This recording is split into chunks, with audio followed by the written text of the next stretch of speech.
Okay, Dr. DeCubellis here. I want to kind of summarize everything we've gone over, but add a little bit more detail in as well. As you probably can understand, this is very, very in-depth, and I'm trying to go over this as much as possible without going too in-depth because we just don't have time. And I know your time is valuable, but I want you to at least get the gist of what's going on. But at any time, if you want some more information, you want me to go into more detail, I'm more than happy to do that, so make sure you reach out to me. So we talked about managing these cases, and we talked about starting with the diagnosis and getting a proper diagnosis, tying that with the mechanism of injury, then laying out a treatment plan that is actually proven to work for these type of issues and give the best outcome measures, charting it along the way, co-managing with other doctors whose specialties fit those specific injuries, and making sure everyone's in agreement. Now we come to the end to where we actually have reached maximum medical improvement. This is where the case value really increases. Because it's one thing if we say the person was injured, they were treated for 2 or 3 months, they're completely healed, and they have no permanent issue. That's one thing. But if we actually say that, no, we treated them, they've reached maximum medical improvement, but they are nowhere near 100%, they have this impairment rating that they will have for the rest of their life, and because of that, they will need X amount of treatments each month. The treatments cost this amount, so they should get a settlement amount to be able to cover all of those treatments for the rest of their lives. That's where the value comes in, and that's where we can take a case that typically would settle for $6,000 and actually make it settle for closer to $18,000 because we showed the value and the need for future care.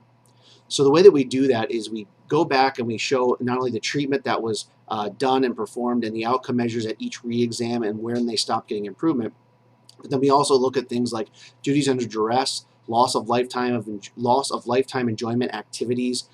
Those are what really creates the kind of oomph, so to speak. Because if we say that this person was totally fine, they loved going camping now, but now because of this accident they were in, they cannot camp anymore, and because of that, it's going to affect their life for the rest of their life, they're losing something they enjoy.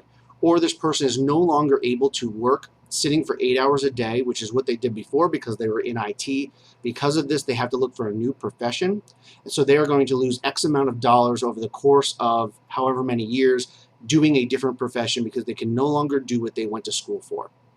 So you see how we're putting this together and we're building value with the case that doesn't have to do specifically off the treatment, but off of what happened with the treatment and what's going to be going on in the future.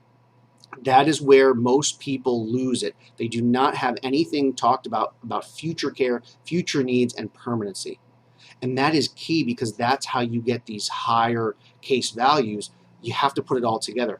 But again, it shouldn't necessarily be you doing it. You have to work with doctors who understand how to do this because it has to be from a medical perspective that they will need care for the rest of their life just to stop not only re-aggravations, but also to prevent future arthritis, degenerations, or issues because they have a lower threshold and the nerve response is higher due to the way they healed. So we go pretty in depth on this, but that is what is so important. So this is how you kind of make the case go, and this is why it is so important to make sure you work with doctors who understand how to do all of this.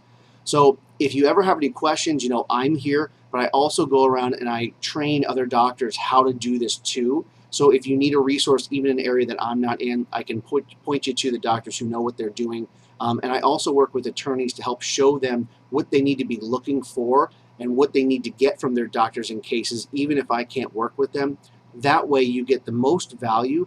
In these missed cases, these are the ones that come in all the time, right? So if we can go ahead and increase the value from 3,000 to 18,000 on, let's say, 20% of them, just think about how much revenue that brings in, but also how much better the clients are going to be and how much more happy they're going to be, how much more referrals you're going to get, all from just working with the right kind of doctors. Very little work on your end, but it takes that little bit of work of just making sure they're in the right place to where we end up with this end. So I'm Dr. DeCubellis. If you want to reach out to me, you can definitely either shoot me an email, give me a call. I'll walk you through or answer any questions. And if you have any clients you want me to examine, more than happy to do that. What I always tell with attorneys is I never know what's going on until we get in and examine the client. So what I do is I go ahead, we'll do the exam, I give you a call, let you know exactly what I find and where we're at, so that way you know up front what you want to do with that case. Because I think it's very, very important to have that open communication, not only between different doctors, but between the doctors and the attorneys too. So reach out any questions. I hope this was very informative and you get an understanding of how we process these PI cases in our office.